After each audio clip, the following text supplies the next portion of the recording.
بسم اللہ الرحمن الرحیم۔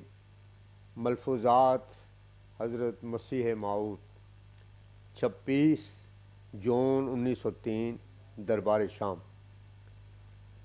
چند احباب نے بیعت کا شرف حاصل کیا۔ اس پر حضرت اقدس علیہ السلام نے فرمایا، اسلام کا دعویٰ کرنا اور میرے ہاتھ پر بیعت توبہ کرنا کوئی آسان کام نہیں، کیونکہ جب تک ایمان کے ساتھ عمل نہ ہو کچھ نہیں۔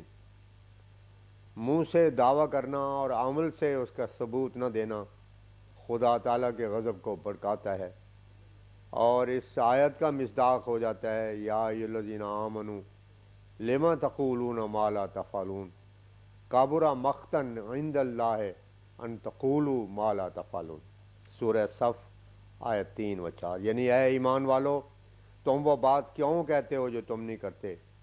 یہ امر کہ تم وہ باتیں کہو جن پر تم عمل نہیں کرتے خدا تعالیٰ کے نزدیک بڑے غضب کا موجب ہے۔ پس وہ انسان جس کو اسلام کا دعویٰ ہے یا جو میرے ہاتھ پر توبہ کرتا ہے، اگر وہ اپنے آپ کو اس دعویٰ کے موافق نہیں بناتا اور اس کے اندر کھوٹ رکھتا ہے تو وہ اللہ تعالیٰ کے بڑے غضب کے نیچے آ جاتا ہے۔ اس سے بچنا لازم ہے۔ فرمایا، اوامر کی دو قسمیں ہوتی ہیں، ایک امر شرعی ہوتا ہے جس کے برخلاف انسان کر سکتا ہے، دوسرے اوامر کونی ہوتے ہیں جس کا خلاف ہو ہی نہیں سکتا، جیسا کہ فرمایا، یا نارو کونی بردم و سلامن علی ابراہیم الانبیاء آیت 70۔ اس میں کوئی خلاف نہیں ہو سکتا، چنانچہ آگ اس حکم کے خلاف ہرگز نہ کر سکتی تھی۔ انسان کو جو حکم اللہ تعالیٰ نے شریعت کے رنگ میں دیے ہیں، جیسے اقیم الصلاۃ البقرہ آیت 44، نماز کو قائم رکھو، یا فرمایا واستعینوا بالصبر والصلاۃ البقرہ آیت 46، ان پر جب ایک عرصے تک قائم رہتا ہے تو یہ احکام بھی شرعی رنگ سے نکل کر کونی رنگ اختیار کر لیتے ہیں، اور پھر وہ ان احکام کی خلاف ورزی کر ہی نہیں سکتا۔ 28 جون 1903 مجلس قبل عشاء۔ ایک صاحب نے سوال کیا کہ آدم علیہ السلام جو خلیفہ بن کر آئے تو اس وقت کون سی قوم موجود تھی جس کے وہ خلیفہ تھے، اور اگر کوئی قوم موجود تھی تو حوا ان کی زوجہ کی نئی پیدائش کی ضرورت نہ تھی، اسی موجودہ قوم میں سے وہ نکاح کر سکتے تھے۔ اس پر حضرت اقدس علیہ السلام نے فرمایا، حدیث شریف میں ہے کہ بہت سے پیش در پیش جو امور غیر مفید ہوں ان کو انسان ترک کر دے۔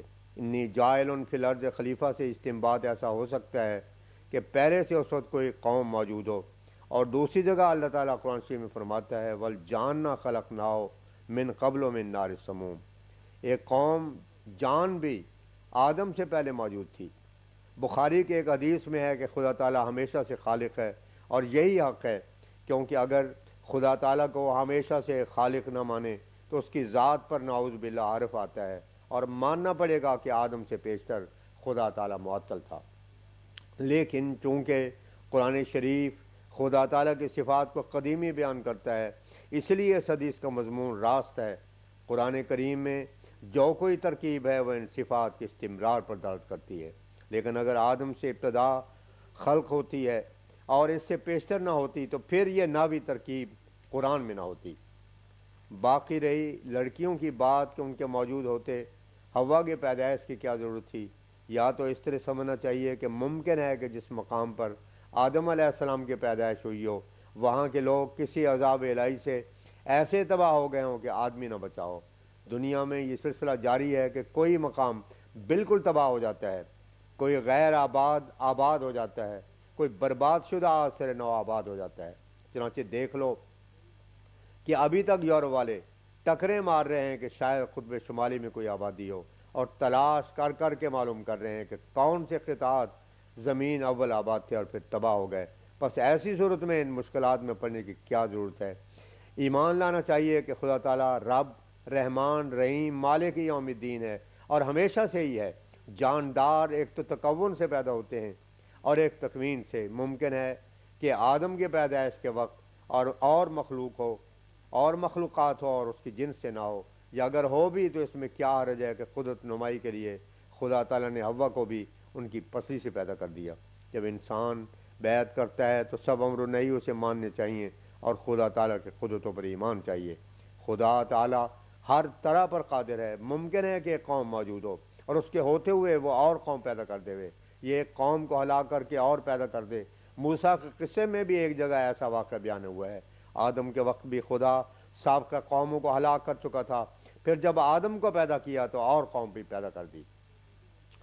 خلیفہ کے لیے ضروری نہیں ہے کہ ایک قوم ضرور پہلے سے موجود ہو، ایسا ہو سکتا ہے کہ ایک اور قوم کو پیدا کر کے پہلی قوم کا خلیفہ اسے قرار دیا جاوے اور آدم اس کے مورث سے اعلیٰ ہوں، کیونکہ خدا تعالیٰ کی ذات ازلی ابدی ہے، اس پر تغیر نہیں آتا، مگر انسان ازلی ابدی نہیں ہے، اس پر تغیر آتا ہے۔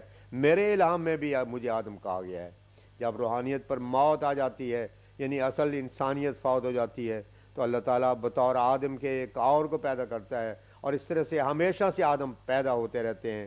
اگر قدیم سے یہ سلسلہ ایسا نہ ہو تو پھر ماننا پڑے گا کہ 5 یا 6,000 برس سے خدا ہے، قدیم سے نہیں ہے، یا یہ کہ اول وہ معطل تھا۔ یہ خدا تعالیٰ کی عادت ہے کہ بعض قرون کو ہلاک کرتا ہے۔ دیکھو نوح کے وقت ایک زمانے کو ہلاک کر دیا، اس لیے ممکن کیا بلکہ یقین ہے کہ نوح کی طرح اس وقت سابقہ قوموں کو ہلاک کر دیا اور پھر ایک نئی پیدائش کی۔ اگر یہ ہلاکت کا سلسلہ نہ ہو تو پھر زمین پر اس قدر آبادی ہو کر رہنا محال ہو جاوے۔ یہ قبریں ہی ہیں جنہوں نے یہ پردہ پوشی کی ہے۔ 30 جون 1903 مجلس قبل عشاء۔ چند ایک نوارد احباب نے بیعت کی، ان میں سے بعض نے عرض کی کہ حضرت ہم قرآن پڑھے ہوئے نہیں ہیں۔ فرمایا موٹے موٹے گناہوں کو تو جانتے ہو، ان سے بچو، چوری نہ کرو، زنا نہ کرو، ظلم نہ کرو، کسی کا مال یا زمین نہ دباؤ، جھوٹ مت بولو، شرک مت کرو۔ حدیث شریف سے ثابت ہے کہ اہل الجنت بلہن، کہ جنت میں جانے والے سادے ہوتے ہیں، جو بہت پڑے ہوئے ہوں اور عمل نہیں کرتے، ان کی سخت مذمت کی گئی ہے اور ان پر خدا نے لعنت بھی کی تھی۔ غریب لوگ 500 برس پیشتر بہشت میں داخل ہوں گے۔ غریبی خوش قسمتی ہے۔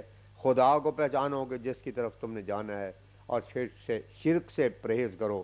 اسباب پر بھروسہ کرنے سے بچو کہ یہ بھی ایک شرک ہے۔ جو آدمی چالاکی سے گناہ کرتا ہے اور باز نہیں آتا تو آخر خدا کا قہر ایک دن اسے ہلاک کرتا ہے۔ لا الہ الا اللہ محمد الرسول اللہ کے معنی یہی ہیں کہ خدا کے سوا اور کسی کی پوجا نہیں ہے اور محمد صلی اللہ علیہ وسلم اللہ تعالیٰ کے رسول ہیں۔ اپنی عورتوں کو نصیحتیں کرو، رشوتیں نہ لو، نہ دو، تکبر، کمن، غرور، ان سب باتوں سے بچو، خدا کے غریب اور عاجز بندے بن جاؤ۔ ایک نے سوال کیا کہ اگر کوئی دشمن نقصان دے تو پھر بدلہ لیویں کہ نہ؟ حضور نے فرمایا صبر کرو کہ یہ وقت صبر کا ہے، جو صبر کرتا ہے خدا تعالیٰ اسے بڑھاتا ہے۔ انتقام کی مثال شراب کی طرح ہے کہ جب تھوڑی تھوڑی پینے لگتا ہے تو بڑھتی جاتی ہے، حتیٰ کہ پھر وہ اسے چھوڑ نہیں سکتا اور حد سے بڑھتا ہے۔ اس طرح انتقام لیتے لیتے انسان ظلم کی حد تک پہنچ جاتا ہے۔ عرض کیا گیا کہ اگر آپ کو کوئی برا کہے تو ہم کیسے صبر کر سکتے ہیں؟ حضور نے فرمایا جوش کے وقت اپنے آپ کو سنبھالنا چاہیے۔ دکھ تو ہوتا ہے مگر انسان ثواب پاتا ہے۔ اگر کوئی ہمیں برا کہتا ہو تو وہاں سے اٹھ گئے یا الگ ہو گئے، نہ سنا کہ جس سے جوش آوے اور فساد ہوئے۔ سوال ہوا کہ مسجد میں نماز نہیں پڑھنے دیتے اور اس مسجد میں ہمارا بھی حصہ ہے۔ فرمایا سفید زمین پر ایک حد کر لی وہی مسجد ہو جاتی ہے، مگر فساد اچھا نہیں۔ اگر تم دشمن سے بدلہ نہ لو اور اسے خدا کے حوالے کر دو تو وہ خود نپٹ لے گا۔ دیکھو ایک بچے کے دشمن کا مقابلہ ماں باپ کیا کرتے ہیں، اسی طرح جو خدا تعالیٰ کے دروازے پر گرتا ہے تو خدا خود اس کی رعایت کرتا ہے اور اسے ضرر دینے والے کو تباہ کر دیتا ہے۔ 1 جولائی 1903 دربار شام۔ ایک لڑکی کے 2 بھائی تھے اور ایک والدہ۔ ایک بھائی اور والدہ ایک لڑکے کے ساتھ اس لڑکی کے نکاح کے لیے راضی تھے، مگر ایک بھائی مخالف تھا، وہ اور جگہ رشتہ پسند کرتا تھا اور لڑکی بھی بالغ تھی۔ اس کی نسبت حضور سے مسئلہ دریافت کیا گیا کہ اس کا نکاح کہاں کیا جاوے۔ حضرت اقدس علیہ السلام نے دریافت کیا کہ وہ لڑکی کس بھائی کی رائے سے اتفاق کرتی ہے۔ جواب دیا گیا کہ اپنے اس بھائی کے ساتھ جس کے ساتھ والدہ بھی متفق ہے۔ فرمایا پھر وہیں اس کا رشتہ ہو جہاں لڑکی اور اس کا بھائی دونوں متفق ہیں۔ پھر نکاحوں پر ذکر چل پڑا کہ کہ ہاں حضرت صلی اللہ علیہ وسلم نے اپنی لڑکیوں کے رشتے ابو لہب سے کیا کر دیے تھے، حالانکہ وہ مشرک تھا، مگر اس وقت تک نکاح کے متعلق وحی کا نزول نہ ہوا تھا، چونکہ پیغمبر خدا صلی اللہ علیہ وسلم پر توحید غالب تھی، اس لیے دخل نہ دیتے تھے اور قومیت کے لحاظ سے بعض امور کو سر انجام دیتے، اس لیے ابو لہب کو لڑکی دے دی تھی۔ رسول عالم الغیب ہوتا ہے کہ نہیں، اس پر حضور انور نے فرمایا کہ اگر آن حضرت صلی اللہ علیہ وسلم کو علم غیب ہوتا تو آپ زینب کا نکاح زہر سے نہ کرتے، کیونکہ بعد کو جدائی نہ ہوتی، اور اسی طرح ابو لہب سے بھی رشتہ نہ کرتے۔